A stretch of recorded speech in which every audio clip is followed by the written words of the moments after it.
तमाम देखने और सुनने वालों को खुशामदीद कहते हैं। सीमा हैदर के हवाले से बात करना चाहते हैं कि पाकिस्तान में सीमा हैदर को और हैदर अली और सचिन को लेकर पाकिस्तान का क्या रद्द अमल है।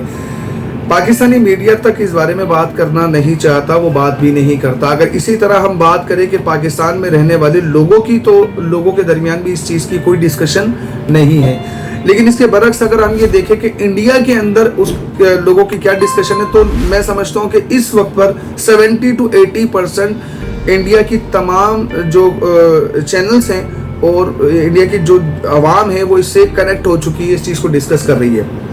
अच्छा, बात कर लेते हैं इस हवाले से। कच्चे के कुछ इलाकों में डाकुओं की तरफ से भी एक बयान आया था कि अगर सीमा को आपने पेश नहीं किया तो हम मंदिरों को उड़ा देंगे, जिसकी वजह से पाकिस्तानी लोगों का सख्त रद्द-ए-अमल आया था कि आपको कोई हक नहीं पहुंचता कि आप एक लड़की के लिए इस तरीके से, क्योंकि यहाँ पर भी हिंदू रहते और उनके ताल्लुकात मुसलमानों के साथ बड़े अच्छे हैं, तो एक दोस्ती, एक उनके साथ अच्छा रिलेशन है, जिसकी वजह से उन लोगों ने कहा कि आप ये काम ना करें। एक सख्त रद्द-ए-अमल आया। दूसरा पहलू उसमें आया आईएसआई का, कि ये आईएसआई के एजेंट है। अच्छा, अपने मुंह से मैं नहीं कहूँगा कि पाकिस्तान की एजेंसी, क्योंकि मैं पाकिस्तानी हूँ तो आप लोगों को लगेगा कि जी अपनी एजेंसी की बड़ी तारीफें कर रहे हैं, लेकिन इतनी भी कमज़ोर नहीं है कि वो एक ऐसे शख्स को प्लांट कर देगी जिसे ना तो कलमा आता है और ना उसे नमाज आती है और ना ही नमाज की फ़र्ज और सुन्नतों को पता, उसने क्या पढ़ना है उसको ये नहीं पता, जबकि ये बेसिक तालीमात होती हैं।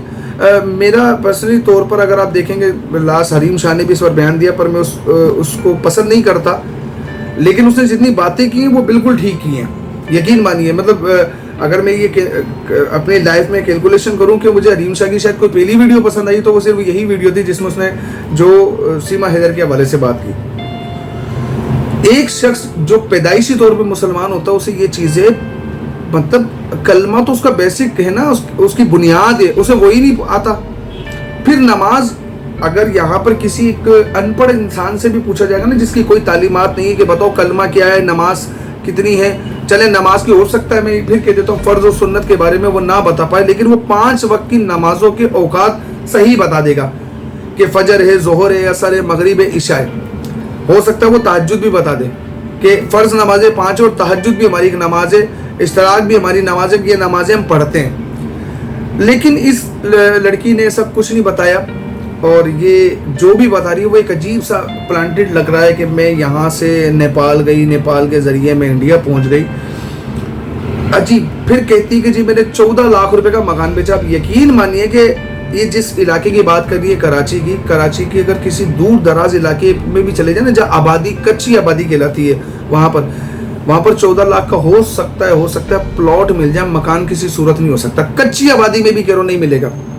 अगर आप पीछे आ जाएं, जहाँ की ये जिक्र करती है, सखर की, हैदराबाद की, आगे की तरफ चले जाएं, तो वहाँ भी नहीं मिलेगा 14 लाख 15 लाख रुपए का। अब ऐसा कोई मकान नहीं है। इसका मतलब बहुत सारी चीज़ें जो हमें भी कंफ्यूज करती हैं, आपको भी कंफ्यूज करती हैं। आप अगर इसको थोड़ा सा एनालाइज करें, इसको सोचें कि ये खातून, अगर ये तो मतलब लोगों के दरमियान आज बड़ी अच्छी चीज़ें आ गई हैं कि वो पॉजिटिव वे में भी सोच रहे होते हैं, नेगेटिव को छोड़ के, वरना ये बड़ा नुकसान होना था कि यहाँ के जिस तरीके के वो लोगों का रिएक्शन आ रहा था, जो डाकू हैं हमें ला के दो। अरे भाई, अगर वो चली गई तो हमें क्या लेना इस चीज़ का, वो उसका ज़ाती फैसला था, अब उसमें क्या कर सकते हैं हम लोग। तो वो चंद लोग ऐसे ज़रूर थे, लेकिन सबकी कोई राय नहीं थी, ना मेरे जैसे शख्स की राय। वो अब जब उसने ये खुद फैसला किया तो उसने अपने लिए उसने पढ़ा है दीन इस्लाम को ना, कि वो मुर्तिद हो चुकी है, अब उसका कोई ताल्लुक़ नहीं है इस्लाम से, तो इस्लाम का वो अभी वो नाम भी ना ले अब। लेकिन उसके बाद भी वो गाय का गोश्त भी खा रही है, सब कुछ कर रही है, जिसके लिए वो मतलब मैं देखता हूँ कि यूट्यूब पर आकर वो हर वो काम कर रही है जहाँ से पैसे की अर्निंग भी हो और ऐसी चीज़ें जो कंट्रोवर्शियल बने, जो लोगों के दरमियान डिस्कस की जाए कि जनाब देखें ये तो गोश्त भी खा रही है। अब जबकि वो कह चुकी है कि मैं हिंदू हो चुकी हूँ और मैं सारी चीज़ें, तो उसको वो चीज़ें अडॉप्ट करनी चाहिए जो आप लोगों की हैं। मेरा कहने का मकसद ये है कि ये चाहे आईएसआई की बात की जा रही है या ये बात की जा रही है कि ये बंदी पाकिस्तान की है और ये पाकिस्तान के ज़रिए यहाँ से निकली है, इसको ज़रूर सोचिए। कुछ ना कुछ इस दरमियान ऐसा है कि जिस पर ये बात बेजा की जा रही है कि सीमा हैदर का ताल्लुक पाकिस्तान से है और उसको आईएसआई ने प्लांट किया है।